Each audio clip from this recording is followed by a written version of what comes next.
This beautiful engine is a 1927 Foster Showman's tractor, and this corner of the country is home to what's believed to be the world's largest collection of traction engines and road rollers. But where am I? And how did one local boy's love of steam grow so big? Find out in just a minute.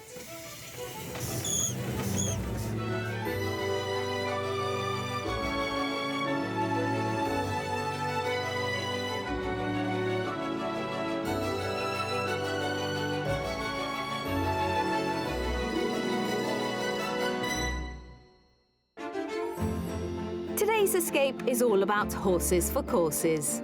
Ta-da! Stables underneath the accommodation. Absolutely ideal. Yeah. It's fantastic. But will any of our houses be first past the post? Could you see yourselves living here? I think so. Yeah, I definitely think so, yeah. Despite what it says up there on the canopy, today I'm actually in Norfolk, and vintage engines like this form part of the Thursford collection, started by George Thomas Henry Cushing as a young man, and now home to more than 30 steam engines, 10 mechanical organs and a multitude of fairground memorabilia. And later on, I'll be meeting the next generation of Cushings to discover what other wonders they have hidden away. Norfolk is a county in East Anglia with both the Wash and the North Sea off its coastline. Largely rural with a low population density of just over 400 people per square mile, the flat, fertile lands of the region make it ideal for growing crops such as wheat and oilseed rape. And 1 in 5 jobs here are in agriculture or food production. The Norfolk coast area of outstanding natural beauty includes the cliffs at Hunstanton. Now towering up to 18 metres above the beach, millions of years ago these stark layers of brown carstone and red and white limestone were under the sea. They're now a rich source of fossils as well as home to colonies of seabirds. Other coastal wildlife includes seals, with both common and grey being readily sighted on the county's beaches, including this growing colony at Horsey. Another big draw for visitors are the Broads. This vast and unique network of largely navigable rivers and lakes is popular for boating. The tranquility and charm of the waters are known as Britain's magical waterway. So if you're looking for peace and serenity alongside coast and country steeped in the traditions and history of bygone eras, Norfolk is a county that's hard to surpass. The beautiful waterways and quiet woodlands of Norfolk are lucky enough to remain undisturbed by motorways. And believe it or not, until the railways arrived in 1845, it was actually quicker to get from Norwich to Amsterdam by boat than it was down to London by road. Such rural idyll is often assumed to come with a hefty price tag, yet the average cost of a detached home here is around £245,000. That's an impressive £55,000 below the national figure. So what expectations do today's buyers have of this lovely county? Let's meet them and find out. Keith and Karen made their first bid to escape to the country when they moved to their current Hertfordshire home 12 years ago. We live in a village called Chipperfield. It's a very nice area. We live on a small private road which has a wonderful community spirit, which you don't get in many places nowadays.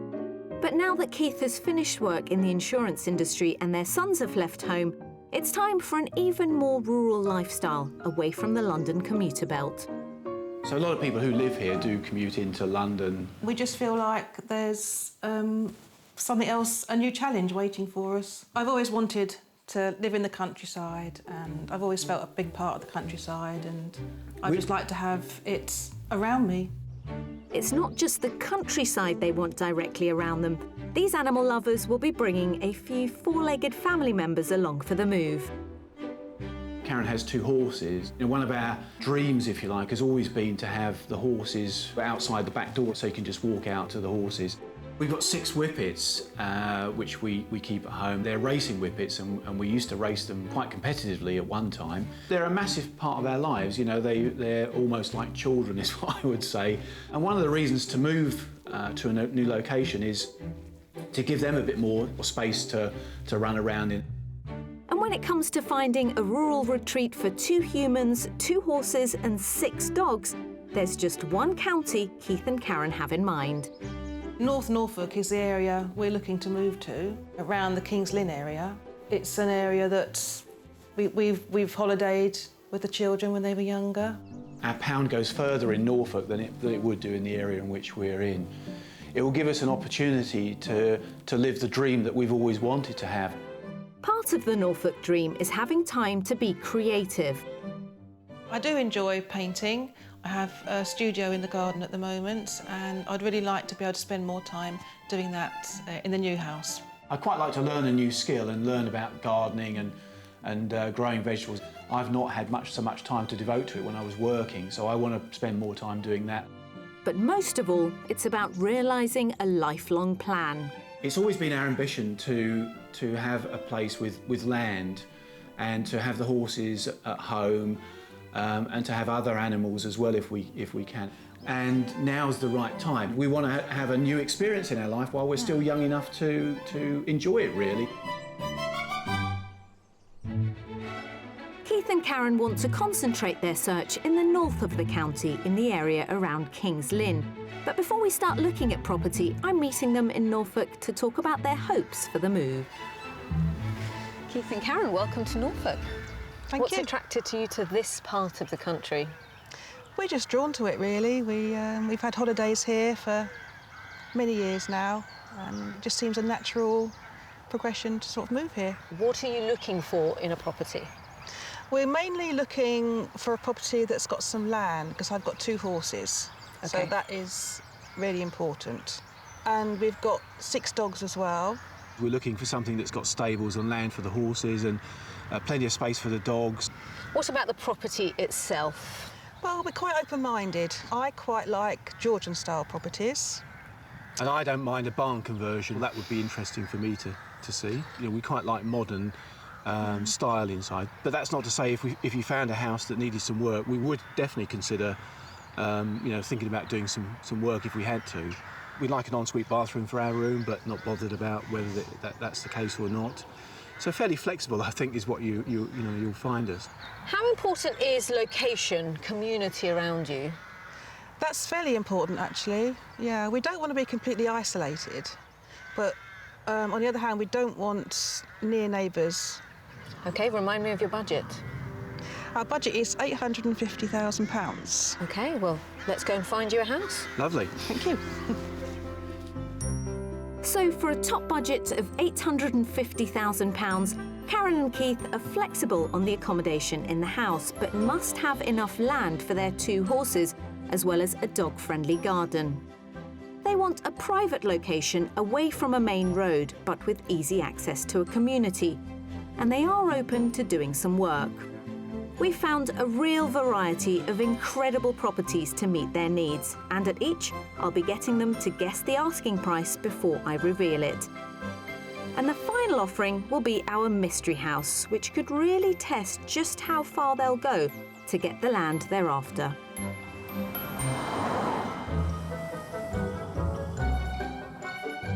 Our search is heading to Emneth, a fenland village close to the border with Cambridgeshire. There's an active community here, as well as good facilities, including pubs, a post office and stores, and a butcher's. St Edmunds features a bell cote with 6 bells. Former vicars of the church include the Reverend Wilbert Audrey, creator of Thomas the Tank Engine. It's said the tracks of the Reverend's model railway remain in the attic of the neighbouring vicarage. And less than a mile away, we find our first house. It looks interesting. Yeah. Looks quite old. It is quite old. It's a Grade 2 listed Jacobean manor house. Yeah, I like the look of it. It's got nice symmetry about it, isn't it, with the two wings on either side. It's handsome. Nice big window. Yeah, it's nice. Tick, tick so far. I'm glad to hear it. You'll definitely feel the history of the house when we go inside. I won't take you through the front entrance, as with a lot of these houses in the country. We'll go in through the kitchen. Lovely, thank you. Thank you. Built in the early 17th century with extensions to either side added around 100 years later, we're heading to the left-hand wing, which leads straight into the rather rustic kitchen diner. Come in. Thank you. If you want to move to the country, you need a country kitchen. It is a country kitchen.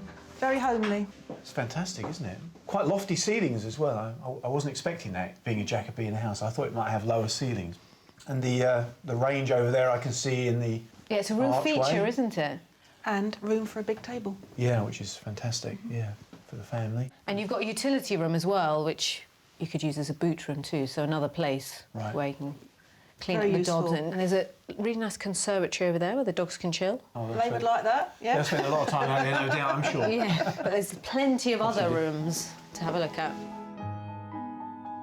Off the kitchen, there's also a handy cloakroom. Then to the front of this wing is the first of 4 large reception rooms. So this is the main sitting room. It's a nice room, nice and bright. Fireplace is a real feature, isn't it? And this is where you see the history of the property, because this is the old exterior. Yeah, I really like that. It's a nice feature of and they've kept that. of the building.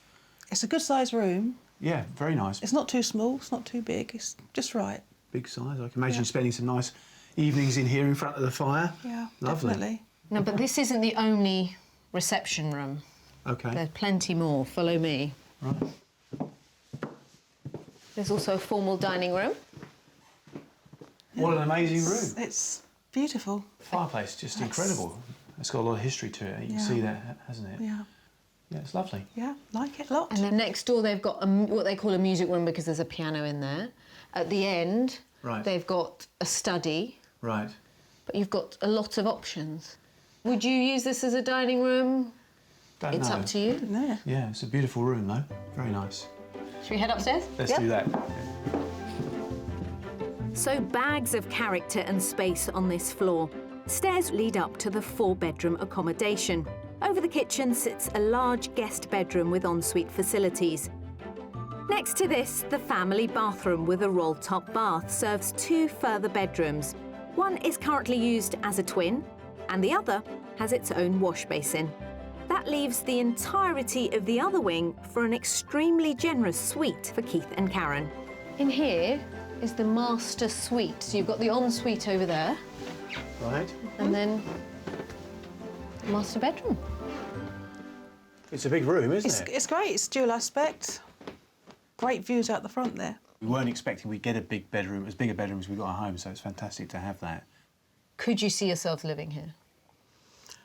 I think so. Yeah, I definitely think so, yeah. I'm surprised at how nice it is. It's a good start. It's a good start because now it all comes down to the garden, doesn't it? Yeah, absolutely. The outside space is as important as the inside space, so... Let's head outside then. OK. Thank you. Well, we've agreed space is not a problem inside the house, and outside, the grounds are pleasantly landscaped with formal lawns, as well as alfresco seating options, and even a substantial outbuilding housing a swimming pool. Whilst there are currently no dedicated paddocks, there are a total of 4 acres to play with. 4 acres is plenty of space, isn't it? So putting up post and rail wouldn't be too much of an issue, I guess. And it's nice and level. It is very, very flat, isn't it? Yeah, exactly. You don't have to level anything out. You've got the space, as you said, if you section off a little bit as a paddock. Yeah.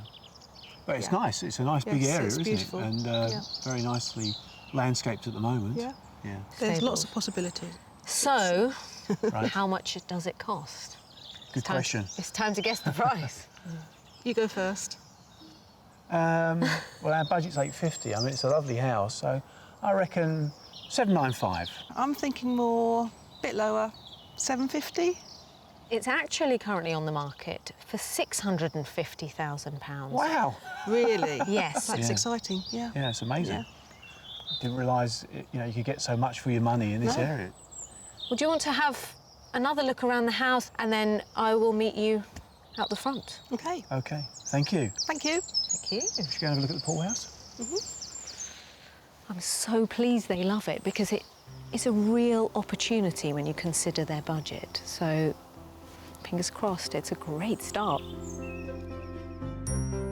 This Grade 2 listed Jacobean manor house is an incredible £200,000 below budget and offers lots of period features, no fewer than 4 reception rooms and a large country kitchen. There's a utility room for the dogs and plenty of space for horses. Not something we were looking for. Big area though, massive room, isn't it? Maybe convert it to stables or use it for some other purpose. I love the house. Pleasantly surprised. The room sizes are very, very good. The ceiling heights are good. Plenty of space. It's a nice house, and I know Karen likes it. She feels it's got a nice, feel to it. That counts for a lot, doesn't it? It's a lovely first house, isn't it? Very nice house. Beautiful, yeah. And there's plenty more to come. Thank you.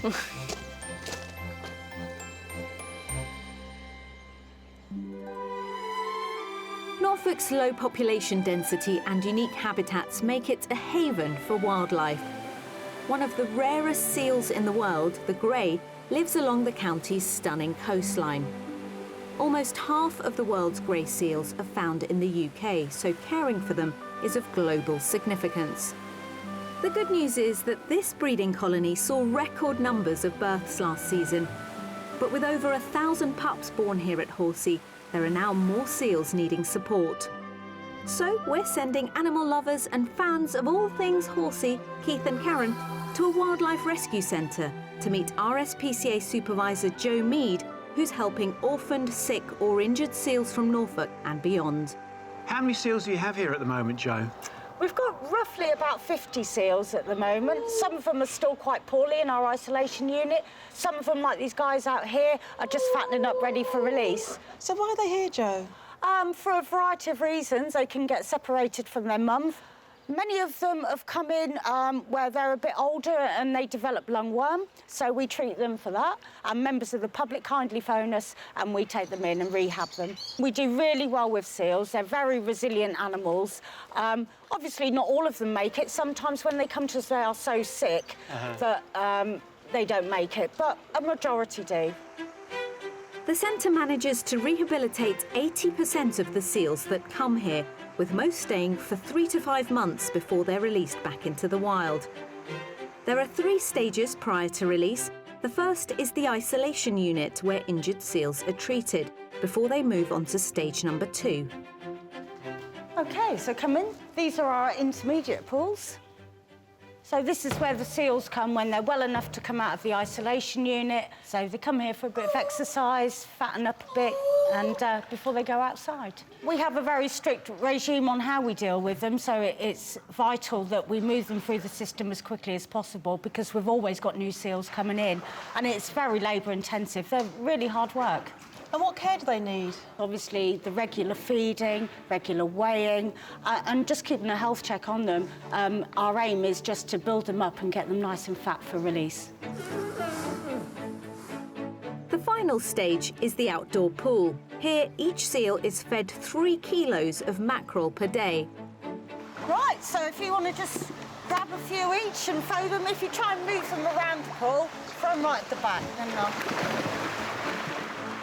Throwing the fish around helps get the seals fit and ready for the wild. Each week, the pool is drained and the seals are weighed. Once the seal achieves its target weight, it's time for it to leave. Right, that's the last couple now, so that'll be it until dinner time. Nearly finished. Well, who's going to get this one then? And it's time for us to leave the seals to fight over that final fish, as Keith and Karen turn their attention to their Norfolk property search.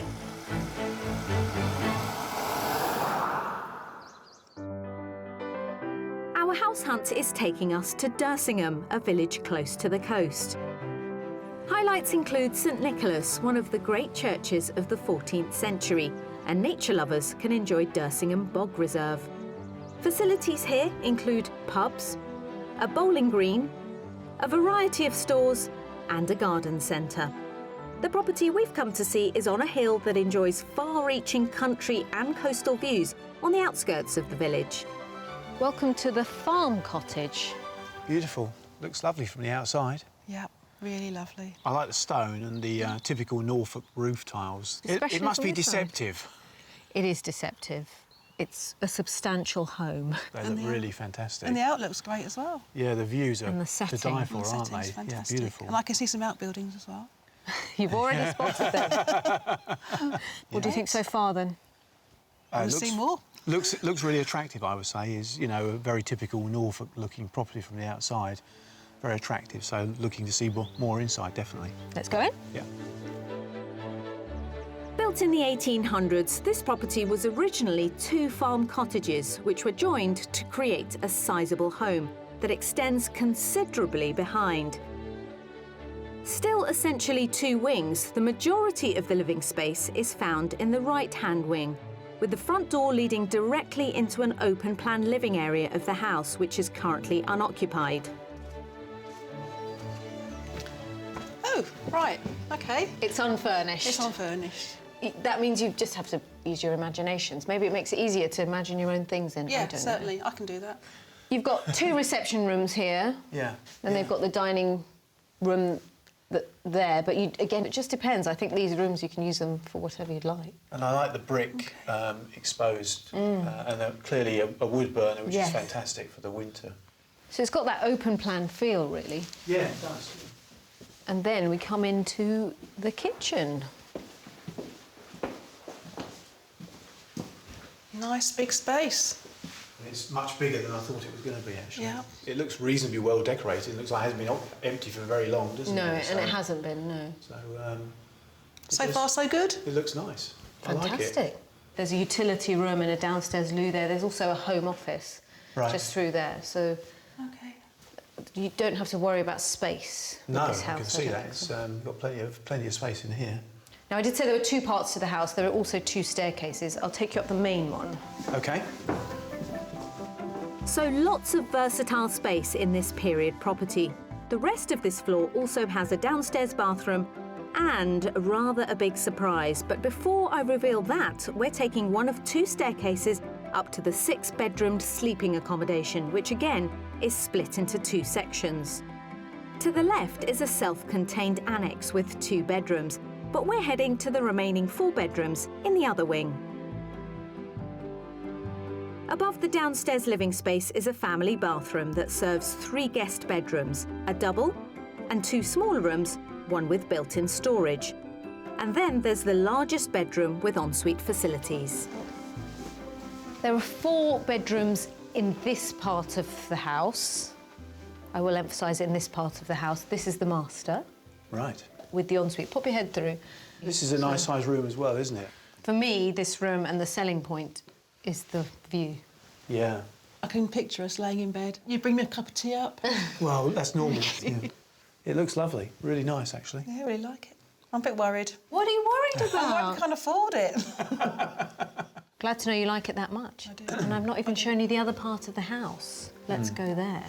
OK. Thank you. Yes, there's even more to see, as connecting doors to a corridor and stairs lead through to the potentially self-contained top floor annex. Blimey, where are we going? Through the tunnel is the second wing. Wow, this is amazing, isn't it? Look at this ceiling and everything. So this is the sort of main living area of the second part of the house. Right, That's actually a kitchen, a kitchenette. right. And there are 2 decent-sized bedrooms in this part, also a bathroom. And what you could call a 7th bedroom to the house or a dressing room. I don't think you need a 7th bedroom, so... No. Should we call it a 6-bedroom house in total? Was it separated as a holiday home? Yeah, they or used to have it as a holiday let. I could have this as my studio. It's a bonus, definitely a bonus. So what's underneath this part of the house then? Aha. Now I can show you. OK. Let's head down the stairs. Taking the second staircase from the sitting room of this annex, we reach the sneaky surprise I've been keeping from horse lover Karen. So the main entrance to this part, and then, ta-da! Stables underneath the accommodation. Absolutely ideal. Yeah, it'll keep I things wasn't expecting this at all. And there's a garage through there as well, or storage, or whatever else you needed. Right. All the Horsey stuff. Yeah. This house just keeps on giving, doesn't it? Shall we see what land comes with the house then? Oh, yes, please. Yes. Yeah. So plenty to cater to Keith and Karen and all four-legged members of their family in this 19th century hilltop cottage. But there's more. A selection of outbuildings includes a garden room as well as a workshop. And it all lies in 1.6 acres of grounds with that all-important paddock featuring distant coastal views to the Wash. You wanted a paddock? How about a paddock with a view? Yeah, that's amazing. They're going to be the most spoilt horses in the country. Too right, yeah. So this paddock is 3/4 of an acre. Is that enough for 2 horses? Not ideally, no. No. The other paddock areas outside the stables, that belongs to your neighbour, so you might be able to negotiate just renting that off Right. them. They don't use it for horses, so it's Sounds just like an there option. sitting free. Yeah, that's something we'd like to explore, isn't it? Yeah, definitely, yeah. You like the house? I do. How much will you have to pay for it? I think you've gone over our budget. I think this would be $880. I'm not going to go that high because I don't think you'd be that cruel to us. So, He has faith. so I'm going to say $830. OK. You're lucky Keith is closer. Is he? He is. It's on the market for £795,000. Wow. Is it? Wow. I wasn't expecting that at all. No, it's fantastic news. It really is. Definitely worth us having a long, hard think about. Definitely. Yeah. You're itching to go and see that sea view, aren't you? I am, yes. Go, go. I can't stop you. OK, thank Thank you. you. Let's go have a look. £55,000 below budget, this substantial 1800s hilltop cottage has open-plan living spaces, 6 bedrooms and a self-contained annex. There are integral stables and a paddock with coastal views. So, Wow, that's a view and a half, isn't it? Fantastic. Lucky horses. yeah, the icing on the cake. Yeah. It's a very pretty cottage, very traditional-looking Norfolk property. As soon as I walked in, I could see that this is a place that we could make our own. I think it's in a fantastic location. It's on the top of a hill and the outlook is fantastic. You know, all your fields all around you and a view to the sea. It's a beautiful setting, absolutely lovely. I could see us living here, definitely. It certainly offers more than this facade suggests, doesn't it? It does. Absolutely. It's very surprising. And you both look very at home already, may I say. Yeah, we are. Not bad for a first day of house hunting, eh? Yeah.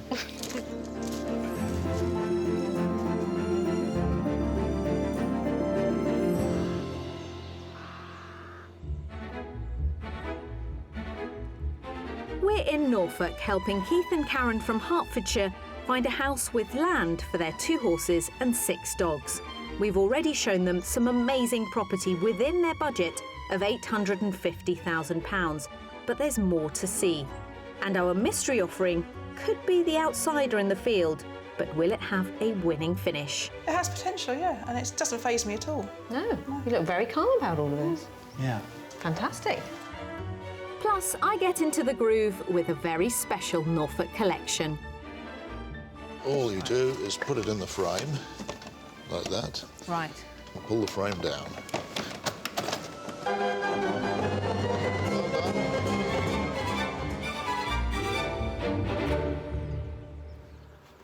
It's day 2 of our property search and time to reveal our mystery house. It's somewhere that will test Karen and Keith's willingness to put in some work to create their dream home. So what do you think I have up my sleeve for the mystery house? I'm hoping you haven't got a nice converted windmill or a converted water mill or a thatched property, because I'm not enthusiastic about those. I'm hoping that the house and the land are going to be exactly what we've asked for. What if the land is exactly what you want, but the house isn't? Then there's things that we can do to alter a house, Yeah. but generally you can't alter the land. I guess we'll wait and see. You're going to surprise us, aren't you?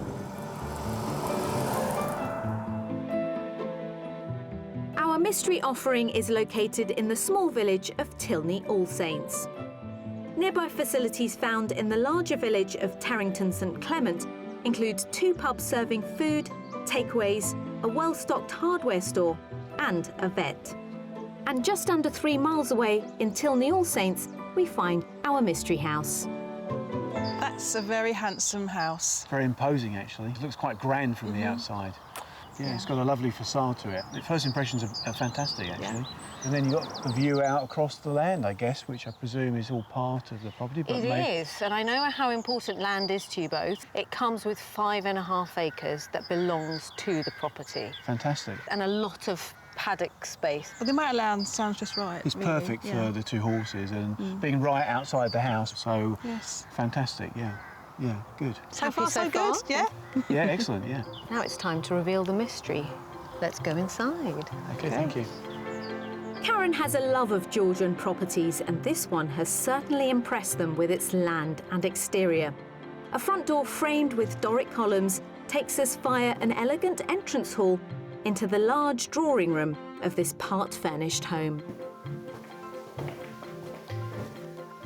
So as you can see, the house really needs a bit of a loving touch. Certainly does. That's the mystery. You would need to put your own stamp on it. Well, we're not afraid of hard work, and we've done it before and we can do it again, so we're up for the challenge. Yeah, definitely. It's dated, but I can see some original features. Yeah, I love the floor, actually. Yes, the floor's very very nice. good. And around the edge with the carpet in the middle, that's it's like a dance floor or something, isn't it? Or And that bay window Yeah. just is perfect to look out onto Yeah. the paddocks, and, you know, again, you can keep an eye on the horses. Yeah, I can just see myself sitting there looking out onto the grass there and to the pond out there. Yeah, keen to see more. Yeah, Should we go through to the kitchen? let's do that. Lead the way? Thank you. Keith and Karen seem open to the potential of this project property, and there are 3 further reception spaces on this floor, as well as a downstairs bathroom, boot room and a utility. Here we are in the kitchen. Right, yeah. I think this is one of the first rooms you'd do up, really. I think you'd have to. Well, it's a good-sized room. It's a good square room. Yeah, the window's big, isn't it? Nice. Yeah, it looks out onto your courtyard. But yeah, it offers a lot of potential, doesn't it? It has potential, yeah, and it doesn't faze me at all. No, you look very calm about all of this. Yeah. Fantastic. Let's go upstairs. Too Sonali.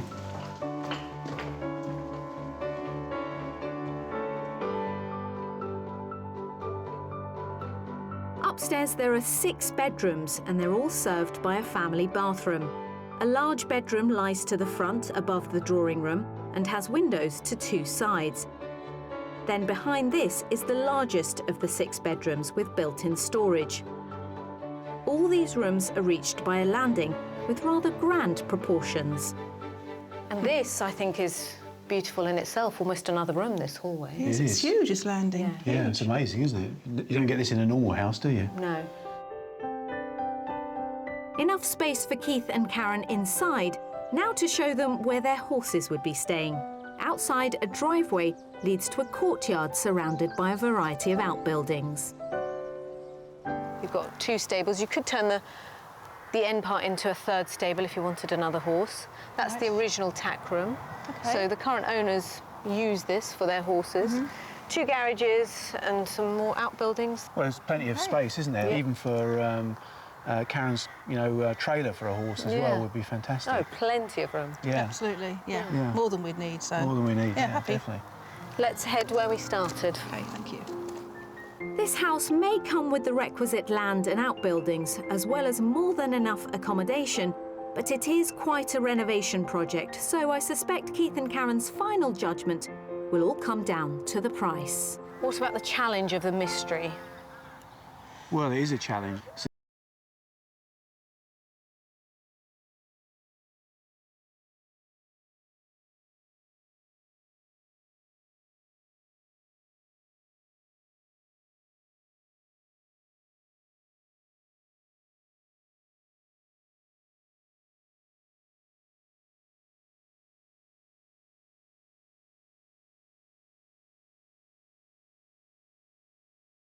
£25,000. Right. Is it really? Yes. Wow.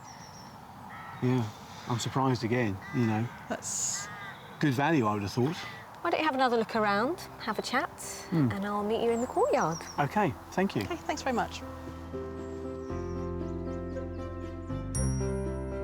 Leaving £155,000 to spare in the budget, this Georgian country home comes with 4 reception rooms, a kitchen breakfast room and 6 bedrooms. There are 5.5 acres of land with stables and a paddock. This is an amazing house. I was quite excited about it initially when I first saw it, but we realised that it's quite a large project to take on and we need to think about it. And there we have our mystery. You've seen all the houses now. You're a cup of tea, man. Should we go and get one and have a chat about what you might do next? Sounds like a plan. Yeah, let's go and do that. You're buying. Definitely.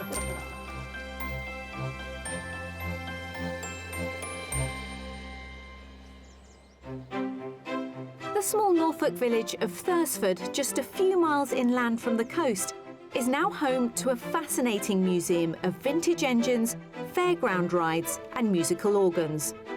It all started with George Cushing, the son of a farmhand born here in 1904. Young George developed a fascination with the sights of the travelling fairs, and as a teenager he travelled to King's Lynn to get a job as the driver of a steamroller. When the steam engines he drove were being sold off, George decided to preserve them, along with other soon-to-be obsolete machines. His farm in Thursford soon became a centre for fellow mechanical enthusiasts who flocked to help repair as well as view his latest acquisitions.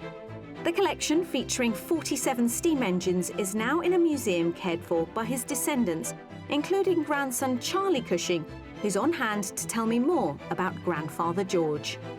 Tell me all about the family collection. It's really grown over the years. When my grandfather George was very young, he went to see numerous different fairs, and there are memories he talks about when he'd go to the fair, see all the showman's engines running, all the lights, the music, and you can imagine in those sort of days you rarely left your own village.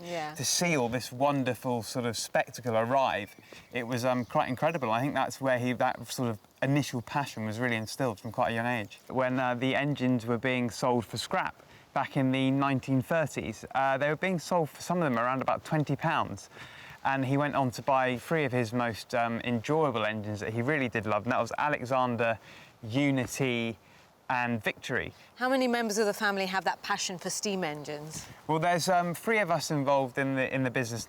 And it's about more than steam engines, isn't it? Yes, it is, yeah. We've got the mechanical organs as well, which we've got 10 of those. If you just head on into the main museum, then they'll be in there playing for you. Wonderful. Thank you very much, Charlie. Nice to meet you. Bob Ince, who was a schoolboy apprentice, first came to work on the museum's organ collection in the 1970s and has been a regular ever since. He's showing me an organ which started life in a cinema before it was adapted to play in a fairground ride. You've got to tell me how it works, because I can see this whirring away. This is the driving, OK. but the actual drive here was usually done by what they call a model, a steam engine. And you've got a lot of music here. There's an enormous amount. Could you play anything in theory that could be adapted for an organ? You could, yes. For instance, in Holland, when the Beatles were popular, all the street organs had Beatles tunes. There is still a call for them. But, of course, these books here are old, and I think you could say some of them are 70, 80 years old. They've done pretty well. Yeah, they really have. When the music goes through the key frame, these little keys here, they're allowed to jump up. They read the music. You can see the music's got slots So in it. this is the music. This is some of the music, and all you do is put it in the frame, like that. Right. And pull the frame down.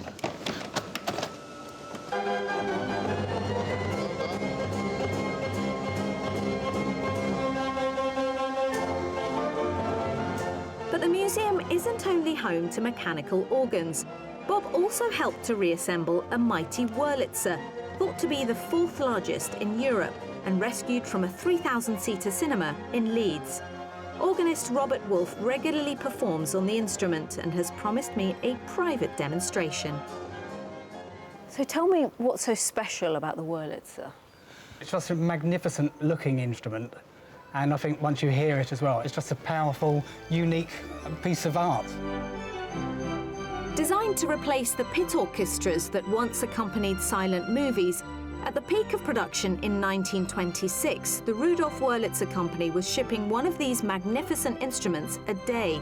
Their success was down to combining 2,000-year-old pipe organ technology with modern electronics that allowed for adventurous, synthesized effects. The Wurlitzers were built to replace like a whole orchestra, so you will see all the stops on the organ. You have clarinets, saxophones, oboes, you have a string section, basically a whole orchestra. How do you get into playing an organ like this? Well, many years ago, my father took me to a cinema locally to an organ concert when I was 12 years old. And the first time I saw this organ rising out of the floor, I was completely hooked. And a piano just wouldn't have done? No, it had to be the organ. Had to be the organ. Can we have a little preview? Of course you can. Yeah, definitely. That would be amazing. Definitely. Thank you.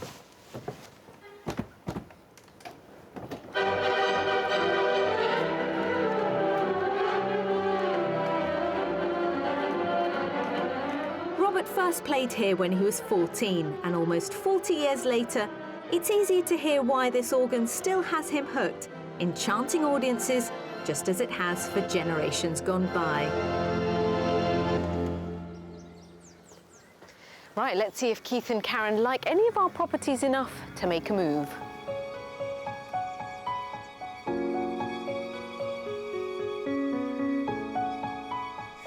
So, Keith and Karen, what are you going to do next? What's the move? For me, you know, the home that I would like to go and investigate more about is the cottage. You know, I really love the location of that place, on top of the hill with the sea views, etc. Didn't quite have the land for the horses, but you know, it's something that maybe we could investigate about acquiring some more land. I love the location of it, and it had wonderful views, countryside views. And sea views. So you've almost got the best of Norfolk. It looked like you feel very much at home here. It feels like the right place for you, certainly. Yeah, we feel it is. I know Karen's been going on at me, nagging me, if that's the right phrase. Is that the right phrase? Nudging you. Nudging me in the direction of Norfolk for you know, the last year or so, and I guess now I'm coming around to the idea that it is the right place for us. I really hope so. Well, we wish you well and keep us informed. We want to know how this all turns out. Yeah, we'll definitely do that. Yeah, we will. Yeah. But it's been an absolute pleasure. No. Thank you very much. Thank you. We've enjoyed it. Thanks.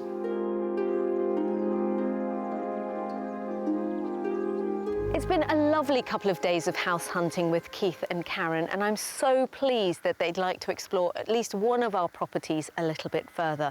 I think this process has helped them realise exactly where they're willing to compromise, and fingers crossed they'll be moving to a new home with their horses very soon. See you next time on Escape to the Country. Keith and Karen made further inquiries about the cottage in Dersingham, but found the adjacent paddock space they needed had just been rented out and was no longer available. We wish them luck with their continued search. If you'd like to escape to the country in Northern Ireland, Scotland, Wales or England and need our help, please apply online at bbc.co.uk/beonashow.